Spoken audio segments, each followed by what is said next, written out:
Welcome, everybody, to the Build a Vibrant Culture podcast. My name is Nicole Greer, and they call me the Vibrant Coach. I have another amazing, vibrant guest on the show today, and he is all the way from across the pond. I have JC Gaillard with me. He is the founder and CEO of Corix Partners, a UK-based boutique management consultancy firm and a thought leadership platform focused on assisting CIOs and other C-level executives in resolving cybersecurity strategy. And it is a thing. Organization and governance challenges. He is a French and British national, and he is a leading strategic advisor and a globally recognized cybersecurity thought leader with over 25 years of experience developed in several financial institutions in the UK and continental Europe, and a track record at driving fundamental change in security field across global organizations, looking beyond the technical horizon into strategy, governance, culture, don't miss that, and the real dynamics of business transformation. And look what he sent me all the way from the UK. He's got two amazing books: The Cybersecurity Spiral of Failure, which we're going to focus on, and maybe we'll get to this one, The First 100 Days of the New CISO. There's lots of applicable things in here for all of my HR people that are listening, and of course, the leaders. Welcome to the show, JC. Many thanks for inviting me, Nicole. I'm very happy to be with you, and I'm looking forward to this discussion. And as you said, Yeah, it's all I about culture. It's not about tech. It's not about tech. It's not about tech, or not just about tech. That's what we're going to be talking about. Yeah, absolutely. And everybody listening, could you just listen to JC talk for about 10 hours? I love his accent. Oh my gosh. All right. So, the first thing we want to talk about is the fact that, if we're going to be talking about cybersecurity, one of the main keys points in your book is that this is not just for the chief information officer. This is for everybody. Well, how is it everybody's responsibility to be thinking about cybersecurity? The thing is, cybersecurity has been around for the best part of the last 20 or 30 years in one shape or another. Okay. A good practice in that space has been structuring itself for the past 30 years.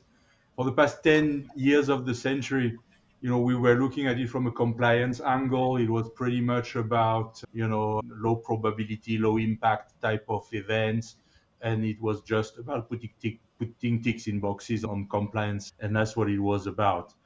And then when we turned into the second decade of the century, things started changing with the advent of the cloud, mobile devices, and we've started to see all sorts of cyber attacks developing in all sorts of different ways. And that trend has continued and is now accelerated with AI and everything we're seeing. So all in all, if I look at the dynamics at board level, the things that have changed a lot over the past decade, if you want. The people at the top of the organizations, they know it's a matter of when, not if. They know about cyber, they hear about it all the time. And is that culture we're now seeing effectively developing across any large organization? It's about when, not if. Therefore, it becomes everybody's problems in a way, in that sense. And the guys at the top of any large organizations, they know it. They know it's all about when it's going to happen. We've moved past that risk culture, if you want. It's no longer about risk, it's about resilience. And that becomes everybody's problem, I think. That's what I'm trying to develop in the two books you've mentioned. Actually, it's part of a series of three books. There is another one, the Cybersecurity Leadership Handbook for the CISO and the CIO, which is essentially a compilation of articles. I started writing around 2015, and I realized around 2017, 2018 that I had enough to put in a book, and I compiled all my articles into the Cybersecurity Leadership Handbook. And then the Cybersecurity Spiral of Failure came later. It's effectively designed as a management summary, if you want, for the Cybersecurity Leadership Handbook. And then the first 100 days, which you showed, thank you, which is the last You're one, welcome. the last book that I released earlier, late last year, sorry. And it expands on one section in the handbook, which is precisely about the first 100 days of the incoming CISO, the Chief Information Security Officer. And I'm trying to look at it from a leadership angle, analyzing what are the dynamics in those first 100 days that are going to make you successful. Because what we're seeing quite a lot in the cybersecurity industry is CISOs, so Chief Information Security Officers, changing jobs quite often. It's one dimension of that spiral of failure. The short tenure of the CISO is the fundamental cornerstone of the problem here. They stay 2 or 3 years in the same jobs and then they move on. You achieve very little in 2 to 3 years in large organizations because they're just too complex. They're inherently siloed, they're inherently territorial, political, driven by personalities. 2 or 3 years is nothing. You don't achieve anything transformative. And that's the cornerstone of long-term stagnation, in my view. So the books are linked in that way. I'm sorry, I'm talking across purposes here. I hope I've answered your question. Sorry. You have answered my question. Yeah. So he just shared the trajectory of what's happened. And so I don't want you to miss. He said, it's not if you're going to get hijacked, okay, yeah, your information. It's like when. And I can't mention clients' names, but since 2007, when I started my business, two of my major clients have had incidents. In fact, I rolled up, JC, to deliver training with a client, and I got stopped before I got into the parking lot, and they said, nobody can come in. The FBI is here. I'm like, the FBI? And he's like, yeah, the FBI is here. They're here because there's been a cybersecurity breach and we're not doing anything today. And actually, the organization was being held hostage for a big price. And it was like, the only thing we can work on today is getting control of our systems back. So, I mean, I was shocked, because you just think this is the stuff that happens in Yeah. movies or something, but it's for real, right? No, this is the thing. It doesn't happen just in movies anymore, and it happens across all industries. And it is truly Yeah. disruptive when it happens. As you said, Yes. ransomware attacks can bring your business down. And then what do you do? And it's all about, for me, when I talk to my clients, they know it's going to happen. They want to build that capability. And the challenge is not so much to know what to do, because to a large extent, good practice around cybersecurity has been well established for the best part of the last 20 or 30 years. Okay, fine, the threats keep evolving, but fundamental good practice, the basics of protecting your business, good identity and access management, good monitoring of your systems, good endpoint protection, the protection of your laptops, of your end devices, all those basics done well, deployed properly across the real depth and breadth of the enterprise, they protect you and they give you a degree of compliance with most regulations. So, the problem is not so much what to do in many firms, but how you do it, making it happen. And execution, execution, execution. And if you never go beyond the quick wins, if you never go beyond, the low-hanging fruits in every project you start in that space, you will never build maturity. And ultimately, what we are seeing here, which is the real root cause of the spiral of failure, as we've been talking about, is business short-termism. It's the endemic short-termism of many business leaders. Never looking beyond those quick wins, never looking beyond those low-hanging fruits, deprioritizing cybersecurity initiatives the first, as soon as you can, as soon as you've put that tick in that box, as soon as you've got the right excuse to do it, you deprioritize cybersecurity initiatives to do something else. It creates frustration. It creates the context in which the short tenure of CISOs is rooted, and that's how the spiral gets going. The CISOs never stay long enough to achieve anything. At best, they start implementing something, then they leave, leaving everything have done, and you've got that monumental amount of technical debt that's been piling up over the past 20 years in many organizations. Everybody becomes complex. Security operations become extremely expensive because of that accumulation of tools. Impossible to scale because nothing has never been designed with any kind of overarching architecture in mind. Everything is disjointed. Your security operational processes are all manual because that's the only thing you can do to glue things together. It's impossible to scale because it would necessitate an amount of manpower you just cannot find these days, because everybody has woken up to the same problem. So everybody is tapping into the same pool of cyber resources, which has not grown sufficiently fast. And you can see the way the problem snowballs into something unmanageable. cybersecurity becomes a cost, it becomes a problem, and you can see the way distrust breeds effectively between the security teams and the top execs, because the top execs keep seeing CISO after CISO coming in, asking for more millions, with a grandiose transformation plan, and then leaving after a few years, leaving everything have done. You can understand where the distrust comes from here between the guys at the top and the security people. And that's the spiral of failure, effectively, what I've been talking to you about. And many, many organizations are stuck in that. Okay. So how do you break out of it? That's a question for later, I suspect. Yes, yes. But I didn't want you to slip right past what you said about it's all the way from this very high level strategy that could be millions of dollars. That's what I think I heard you say. But then also all the way to the front line to the people that are getting the laptops, right? And I think that's where a lot of my learning and development and my human resource people, they are onboarding, orientating employees. And so having a great awareness about cybersecurity and its importance, we need to work it into our onboarding. We need to work it into our orientation. We need to have policy. We need to have procedure.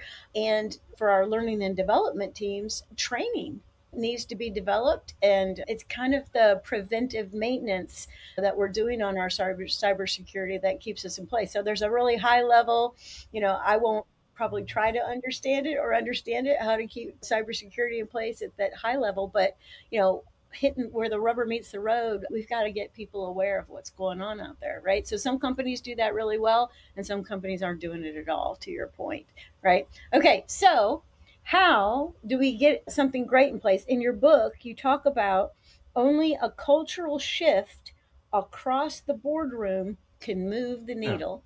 Yeah. Yeah. So when we build a vibrant culture, cybersecurity is part of this vibrant culture. Like we've got to have it in place. Yeah, you've just mentioned security awareness, and I think it's absolutely typical of the kind of situation we're going to be talking about. You don't build a security culture by deploying courses or or telling people what to do. Okay, it's really about influencing. It's really about embedding business protection values from the top Yeah. in the Yeah. culture of the firm. Okay, let's forget security, forget cyber, forget everything. It's about business protection ultimately. You've got bad guys out there who can cause you harm, and from the top, everybody across the firm needs to understand that this is serious, that this is taken seriously by the guys at the top, and that it just needs to form part of that shared set of values. The people working across the firm have to share, and that comes from the top, and that's what I meant about the a shift from the top to move the needle. The guys at the top of the firm, effectively top execs, board members, have to understand that they have to embed those values in the way they talk, in the way they address the staff, and they ideally, I think it's going to have to evolve towards having some form of cyber resilience officer at the top of the firm, chief resilience officer, chief trust officer. There are many of those terms starting to appear, in leadership circles, and I think we're heading in that direction. But it needs to those concepts, business protection concepts, have to be visibly embedded, embodied even at the top of the firm, so that culture can then cascade through. Deploying courses left, right, and center, telling people what to do, if they see constantly the guys at the top of the firm doing something else, that will never work.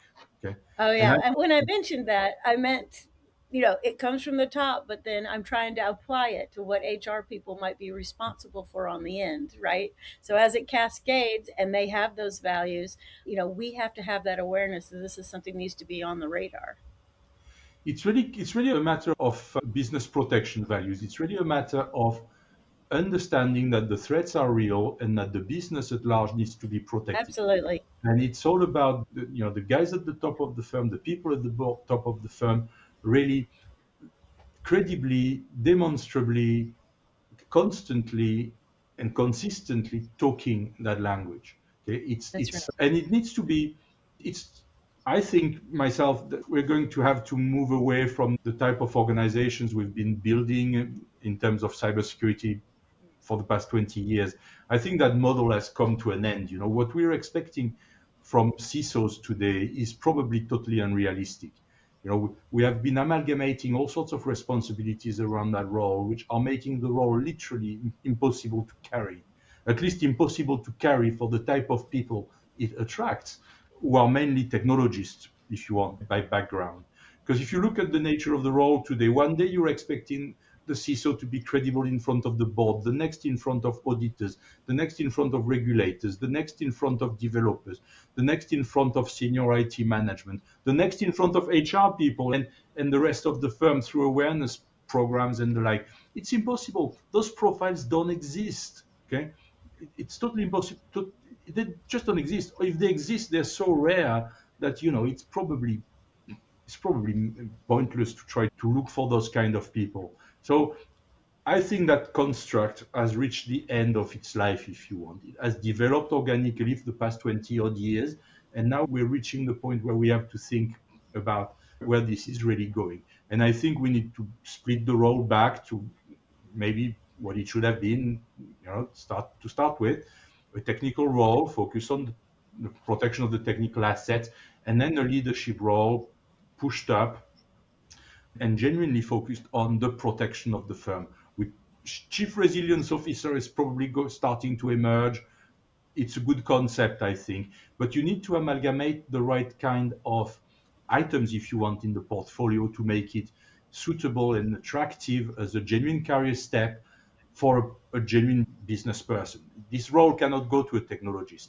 It has to go to a business person able to influence across the corporate silos, to influence across geographies, and to also to influence across the boardroom. So it has to be seen as a genuine career step, not a dead end. I insist on that because very often, you know, there might be the temptation to give that job to somebody who has nothing else to do in the organization, and well, we know it happens. Come on, we know it happens. To package the portfolio in such a way that it becomes a genuine career opportunity, a genuine step on the ladder for an ambitious executive. There are enormous opportunities to prove yourself in that space. You know, if you can sort those things out, if you can demonstrate that you can architect something meaningful to protect the business, in particular in large firms working across cybersecurity, but also privacy, compliance, business protection, business continuity, crisis management. If you can demonstrate your ability to lead across the business in that sort of space, you're going to prove yourself, and you're going to get noticed. Okay, and Yeah. that's the way it's got to be packaged, and that's the way it's got to be sold to a genuine ambitious business exec, not to a technologist. I think we've passed that point. The technology parts have to revert back to technology, and we have to start thinking how we architect business protection in a different way. I'm talking essentially for large firms here. Of course, I understand in smaller firms it's different, the dynamics are different, but the core of my client are large firms, and that's essentially what the audience I'm talking to, if you want. Yeah, yeah. I like how in your book you talk about three big mistakes that organizations make. And so I think this is a good check for people. You say downgrading it or downgrading IT. We have bigger fishes to fry, so they don't make this a priority. Number two, seeing IT as an IT problem instead of IT and saying that IT is dealing with it. And then the third one is throwing money at it.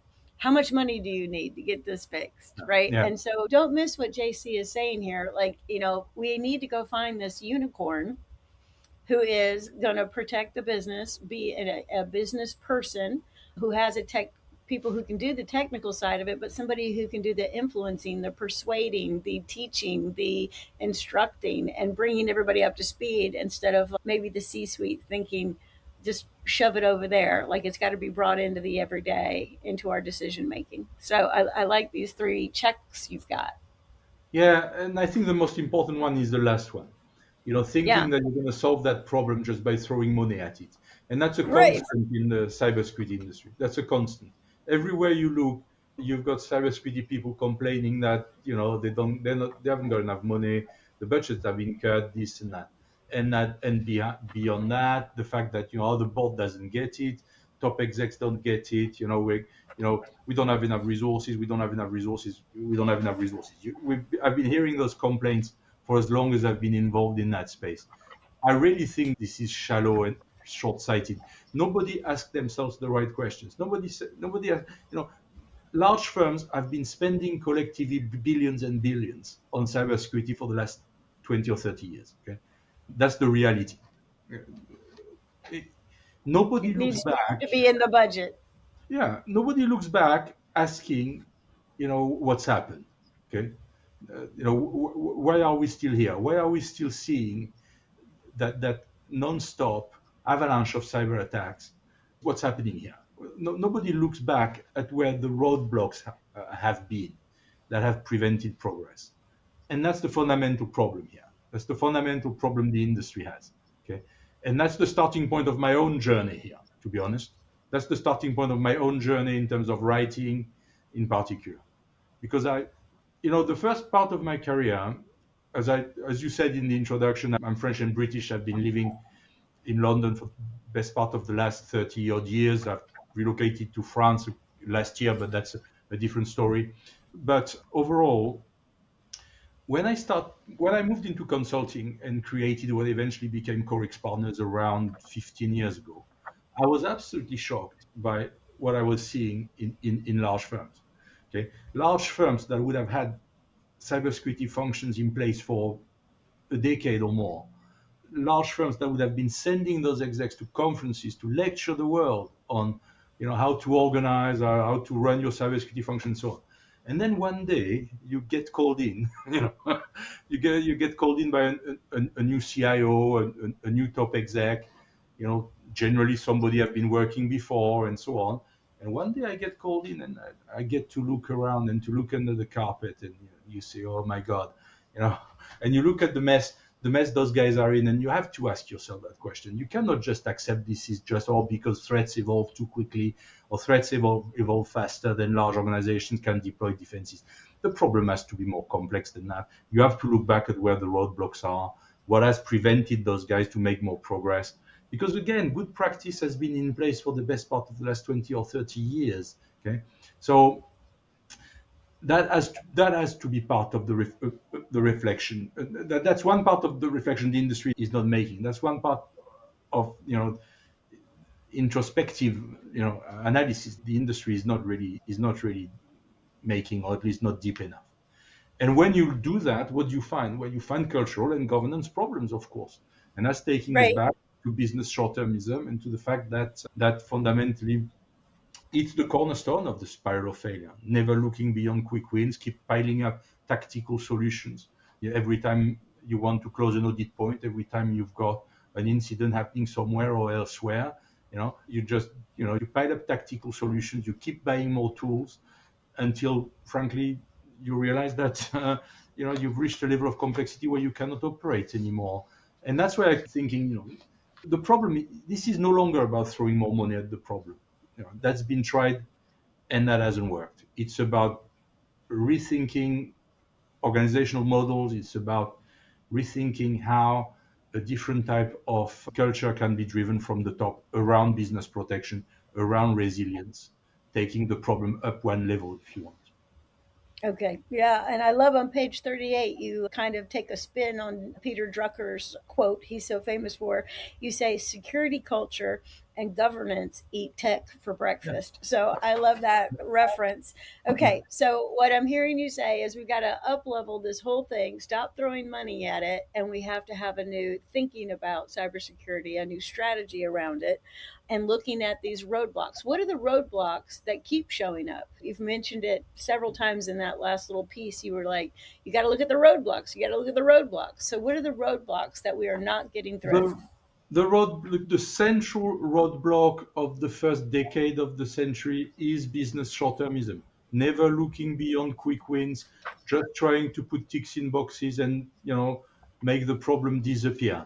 Every time something happens, every time you've got a new audit point, every time you've got a forthcoming regulatory investigation, just making the problem disappear. Buy the next tool that's going to put the tick in that box.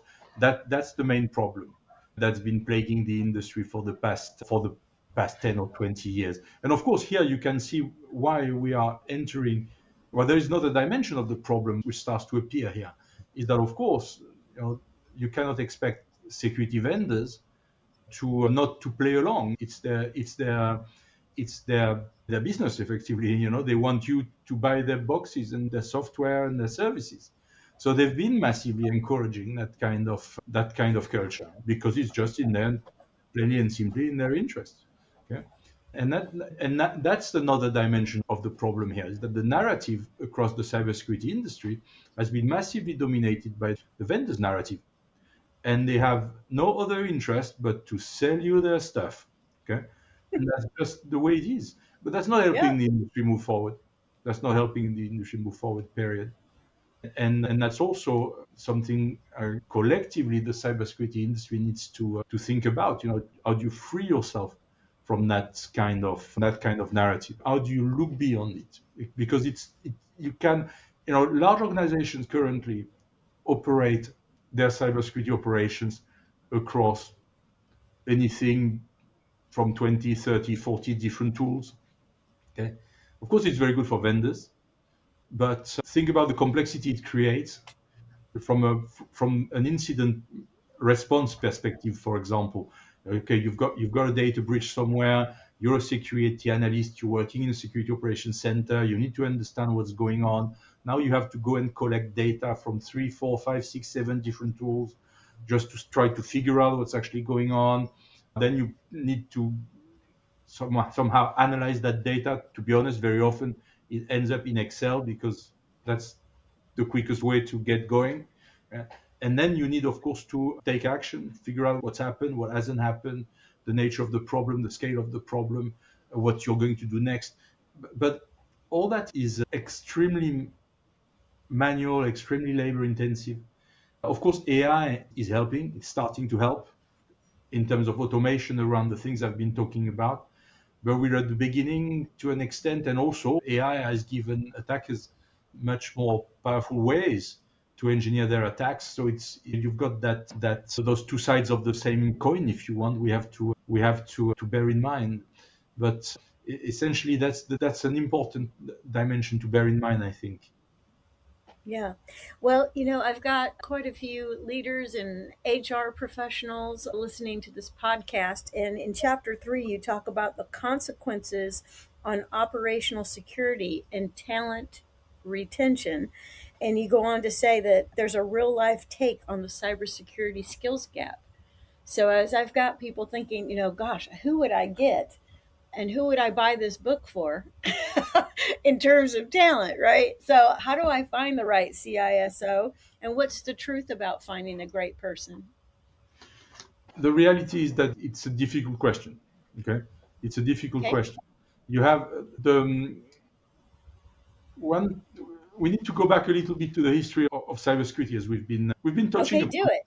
We've been touching upon it earlier, and we're going just to go back to something we've Okay. said earlier.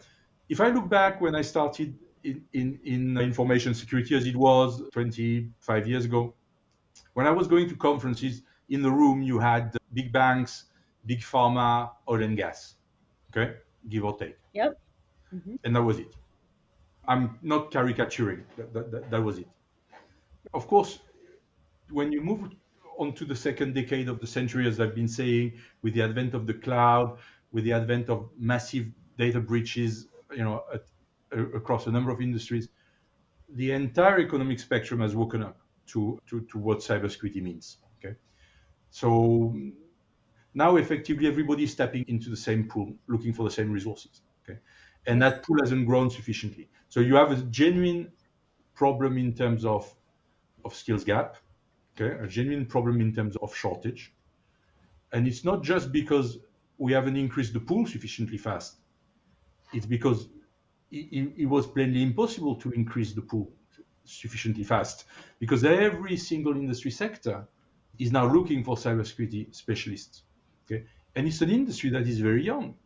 Okay, for example, I keep coming across I keep coming across job descriptions asking for 10 years of experience for entry level jobs. But that's just silly. That doesn't make sense. Okay. 10 years ago, the industry was in a completely different shape. Okay. You need to, there is a lack of realism here, which I think your HR auditors and listeners need to understand as well. You've got to understand the state of the cybersecurity industry and the fact that it's a fairly young field. Okay. But broadly speaking, there is a very significant shortage of skills, and that's making it very difficult to find the right people. Also, asking for industry specialism. Again, 10 years ago, 15 years ago, many industry didn't have a clue about all this. Okay, so where are you going to find somebody who has 10 or 20 years of experience at a certain level in a certain industry in cybersecurity? They don't exist. Okay, so you end up looking for profiles that are just not there. Okay, so it's your answer. Your question was, how do we go about some? You were talking about the real life check on and that article in the spiral of failure. So the message I'm I'm pushing, if you want, in that article is the fact that we need to make the cybersecurity industry more attractive. That's the first thing. And to make it more attractive, you have to play at a number of levels. It's not just about training more people. It's not just about courses. It's not just about higher education, training more people. It's also about making the industry itself more attractive.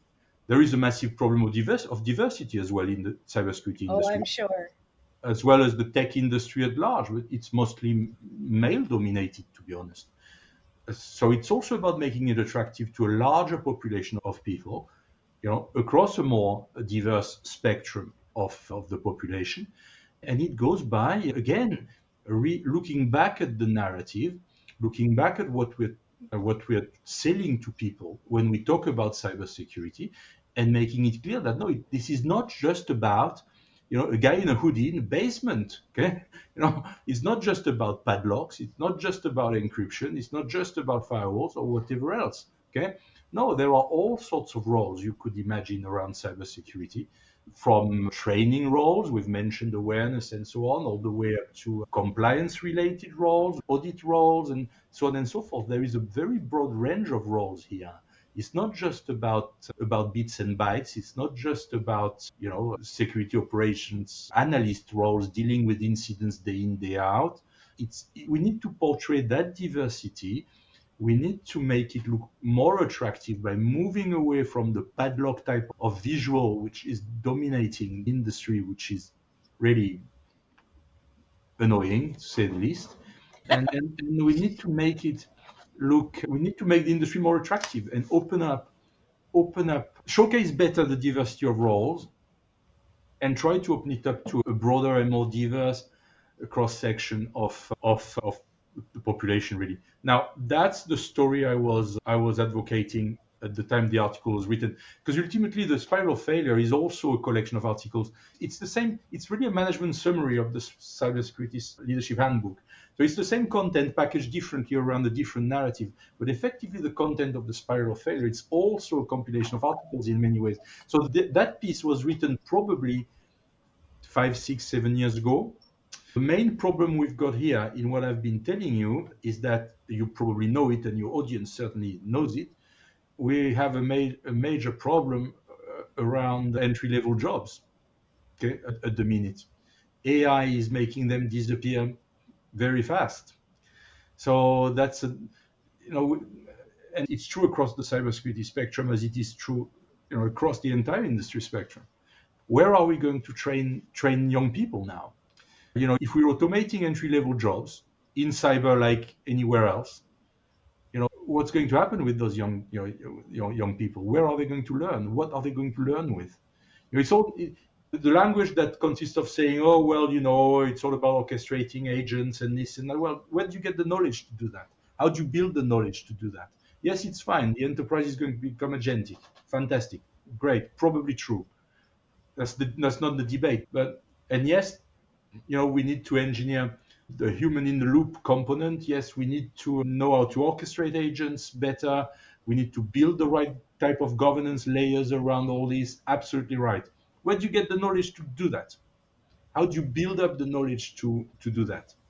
And So I think those issues affect the cybersecurity industry in the same way they affect the economy at large. Yeah, absolutely. So we got a lot of work to do. And I'm not sure that our what is your experience with our universities? Are they ready to train people? Are they ready to, maybe even at the community college level we have here in the States, at the undergrad level, at the master's degree level? How are our learning institutions helping us with this lack of education, getting our AI in place? JC, I went up about a month ago to Chicago because I was a little panicked. I'm like, I don't know that much about AI. I'm fiddling around with chat. That's it. So like I gotta go get myself educated to your point. And so I went and took a course, 4-day deep dive. It was a lot. And you're talking about it's going to be agentic, you're going to be using agents or whatever. Like I learned how to do that. I would have to go check my notes right now to figure out how to put one in place. It's a huge learning curve that we all have to go through. So it's kind of like a lot of things are hitting us. We've got AI hitting us, cybersecurity is changing. We need more of a business person in this role. We don't have enough people to do cybersecurity. This is like a hot mess. Is It's it a one way. hot It's one way mess? to put it, yeah, but yes, it is very challenging Yeah. for large firms. I don't want to paint a picture that is too dark because many large firms are Okay. doing well. Show us the light. Show us the Now, vibrancy. what I was trying to say is many large firms are doing well. I tend to have a distorted view of the industry because the people coming to me are people who have problems. Okay, so Yeah. I do tend to have a distorted view of the cybersecurity landscape, but still, I think we've got a combination of factors here that are making the whole situation quite complex and quite sensitive. And this is really why I think it is time for the people at the top of the firm to really start owning it. Okay, Yeah, it's no I hear you. longer, it's certainly no longer a technology problem if it ever was, and Right, right. Don't miss that. it needs to be owned at the top of the organization. It needs to be owned at executive level. It needs to be owned at board level. Let's not simplify too much corporate governance. The board has a duty of oversight. The executives run the firm. Okay, the problem needs to be owned at both levels, and it needs to be owned seriously as a genuine business problem, not as a technology problem, as a genuine business problem, and it needs to be handled as a genuine business problem. Yeah. It doesn't make sense to look at it in any other way. It can take your business down. Period. You know, that's the long and short of it, and it needs to be owned at the top of the firm as that type of problem. Okay, fine, there are many other problems that can affect your business, and yes, and that's the complexity, at that level, and that's those guys' job, okay, to manage that complexity. And I'm saying that because it's also about context, and we need to understand that. When I say it needs to be owned at the top of the firm as a genuine business problem, of course, but in the context of the other business problems the business has. And yes, and there are massive geopolitical issues surrounding us, and yes, and we have been going through a period of last 5 years that has been economically complicated. Yes, absolutely. And then on top of that, not all firms are doing well. And then on top of that, to be absolutely blunt with your audience, not all firms are well managed. Okay, let's be clear. And that's what I keep telling, very often on those shows. There is something I say, which I'm going to repeat now, which is, you cannot expect cybersecurity to work well in a firm that doesn't. You cannot expect cybersecurity projects to deliver in a firm where projects don't deliver and nobody cares. You cannot expect cybersecurity governance to work well in a firm where corporate governance is completely dysfunctional and nobody cares. As long as the money comes in every quarter and the numbers are good, if nobody cares beyond the bottom line, then don't expect anything more complex and cross-functional to be driven and to be driven properly and to function. Okay, and I'm sorry, it has to be said. It has to be said. Yeah. And I'm sitting here thinking, what is the board worried about? What is the C-suite worried about? So like number one, revenue. right? Like, what's everybody worried about? So, what JC is like saying here with a lot of passion, by the way, right, is he saying, revenue is important, but cybersecurity is right up here with it, right? Because your revenue could go out the door if you don't have your cybersecurity in place. You can get held hostage. They can ask for a ransom. There's 1,000 things that could happen. So Right. I'm hearing you loud and clear. Is- This I- podcast is like a wake up call. Wake up, I've got everybody. a good business contact and business friend who says, at the top of the firm they care about three things. One, make Okay. money. Right. One, make money. Two, Right. don't lose money. Right. Three, don't go to jail. Oh, that's a good one. And cybersecurity helps with the last two. Let's put it this way. Oh, Okay. okay. All right. Well, connect the dot for me. Going to jail and cybersecurity. Regulators. Ah, okay. Okay. The Okay, good. regulators are obviously all over cybersecurity issues. Okay. And that's not going to stop. It's been increasing steadily for as long as I've been involved. And that's not going to stop. Actually, regulation is a market mechanism. Okay. It's there because, to redress a situation which is not functioning well. And the regulators are all over those topics. Okay. And increasing, and they're gaining more and more powers, investigatory powers, and ultimately, yes, you could end up in pretty serious trouble, I think, in some jurisdictions for Yeah. So negligence, effectively, for failing to address the risk properly. yeah, and you correct me if I'm wrong. I could be wrong. I'm trying to connect the dots here, but also if I'm sitting here and I'm a chief human resource officer and I'm going to hire new counsel, I mean, I need to make sure my counsel has some kind of background on cybersecurity or understands a little bit about it or is willing to learn or make Willing it a to learn, priority, right? Like, don't go to jail. Hello. willing to learn, or willing to seek advice from experts. At board level in particular, bringing independent experts or independent directors with those type of skills, with that type of expertise, is pretty common. You cannot expect the board to be fully conversant on every single topic that may come about. Okay, so bringing independent experts, bringing independent directors with the right sort of background is pretty common, and that's also worth bearing in mind. It's not illegal, certainly not. It's not shameful. I mean, it's just the way you work at that level. Yeah.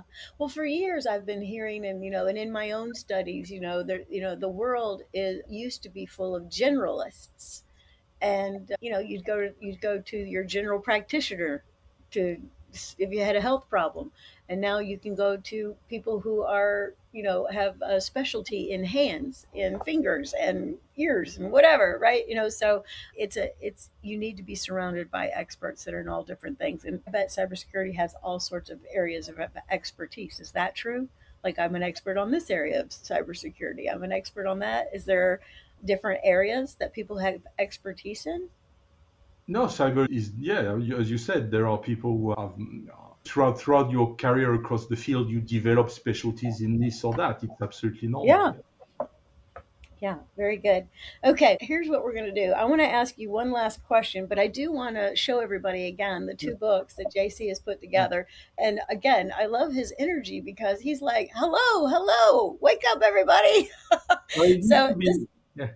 Go ahead. this book is the Cybersecurity Spiral of Failure. So this is an educational thing for you to understand cybersecurity as best you can, right? Listen to this again after you read it and get familiar with what the true thing is. And so what I hear JC saying is that we've got to put somebody in the C-suite who is a business person that understands this, right? We just don't give it to the IT guys, okay? And then the other thing is don't miss this. Let's say you've got cybersecurity people on your team or you have an IT team. This would be a great buy for everybody on the IT team, right? It's like somebody needs to be the chief information security officer. Did I get it right? Uh, Yeah. yeah. Okay. Yeah, so like we need to evolutionize and upskill the people that we have, because long term this is the thing. So I think this is a great educational point for all of us that just think, I as JC has said, IT's got it. They're working on it. But we all need to be working on it. All right. Now the last question I have for you is, I and it always comes back to this, JC. It always comes back to trust. Yeah, It always comes back to trust. In the very end of his book, he says the three lines of defense model only works on on trust. trust. Yeah. And so that's why you have to have this business person that can persuade, that can negotiate, that can educate the board and everybody. Talk a little bit about trust. Let's finish there. For me, this is a part of the book where I'm reflecting on what I've been calling the bottom-up culture. In fact, the fact that for the past 20 years we've been trying to push a narrative up towards top execs. We've been thinking, oh, they don't get it. We have to explain to them what cybersecurity is. They have to be convinced. They have to be convinced by facts and numbers.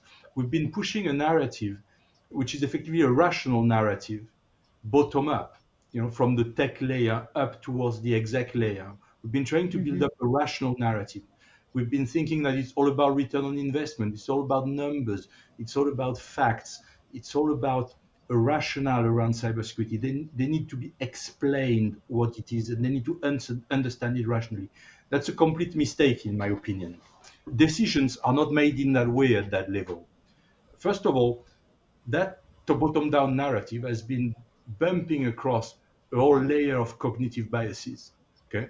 And you don't disrupt cognitive biases through rational thinking. Okay. And that's what many people have been failing, bottom up, thinking that it's all about numbers or it's all about ROI. Well, not really. And less and less. Okay, less and less, because the guys at the top, they know what cyber is. They hear about it all the time. Okay, and I've had many discussions with CIOs in particular, where they were telling me, I could spend as much as I like on cyber, or I could put any number I like in my budget on cyber, but then I need somebody to deliver, and I need That's right. to get That's things right. done. And that's where the trust concept comes, because when CISOs are telling me, "Oh, the board doesn't get it. My budget has been cut. I'm struggling to get more resources and so on," I don't see them asking themselves why. Okay, and because the real issue here is that gap, that distrust that has set in over time. Okay, and for me, this is really the most important thing you need to repair in that relationship. Okay, rebuild trust, and you rebuild trust by focusing on execution, execution, and execution. Delivering with what you've got, building it up little by little, showcasing what you do, showcasing that you're a safe Mm. man, listening, and listening to the stakeholders, and really doing what they want you to do. And very often, and that's what something I developed in the first 100 days, which is true probably for many execs. But what what can I do for you? Right? How can I help you? That has to be the first question you ask stakeholders. What do you want from me? How can I help you? Okay, Yeah. that has to be the question, and then building up, co-constructing the security narrative, the security strategy with the stakeholders based on what they want, not based on what you want, not thinking you know best, not thinking that what has worked elsewhere will work here, but listening, co-constructing, and in that way you build trust, and trust will carry you through, because if you demonstrate your ability to think strategically alongside your peers, to listen, to co-construct, as I keep saying, and you will be seen as one of their peers. Then you will be invited at the strategy table. Okay, if you're seen as a strategic thinker, if you focus on tactical and technical things, on quick wins, on firefighting, you'll be seen as a firefighter. Good, very important firefighters, essential, very important, but rarely invited to talk about strategy. Okay, and Yeah. then you will wake up a number of years in the job realizing that, yes, okay, you're not engaging with the top execs in the way you would like to. And it's not about complaining, it's about looking back, understanding what you've done, and not repeating the mistakes. And that's what the first 100 days is about. That's really about helping incoming CISOs or people who have been in a CISO job before and where it hasn't worked so well, helping them not repeat the same mistakes again. Yeah, absolutely. Okay, well, again, I'm just going to say I love JC's accent. I love his passion, and he is trying to help y'all if you will listen. All right, so here's what we want you to do: go out and get the book, The Yeah. Cybersecurity Spiral of Failure. So, this will, it can act as kind of a primer to get your head in the game about what's going on with cybersecurity. And then, if you've got a CISO, I like how he says it's a CISO, CISO, the CISO. If you've got one of these on your team, get this book for them. But then also maybe, hand this out to the whole IT team, give it to the CEO, the CFO, the COO, all the EIOs, and have them look at like, what do I need to do in order to do this? Because three things: we want to make money, we want to save money, and we don't want to go to jail. All right, so don't forget that. That was my favorite quote of the whole thing. All right, so JC, if people want you to come and look at their situation or help them with what they need to do with cybersecurity, how do people find you? All the details are on corexpartners.com if they want to reach out. The books are on Amazon, of Okay. course. Yeah, all the details on corexpartners.com. I'm always very happy to exchange with all your listeners. If they go onto the site, they will see there are all sorts of resources on the site. There is a blog, there is a podcast as well, which is an audio podcast, which is not running at the moment, which is typically running for 6 months of the year, more or less, which has gone through six series. And there are all sorts of videos and white papers on the site as well. But just they can reach out, and I'll be delighted to engage. Okay, fantastic. So don't miss that. Lots of goodies over on his website. Go check it out. The information will be down in the show notes. Would you do me a favor real quick before you click off? Will you go down and like this episode and leave a little love note for JC and myself and say that you this episode of the Build a Vibrant Culture podcast. Thanks everybody for listening, and I'll see you next week.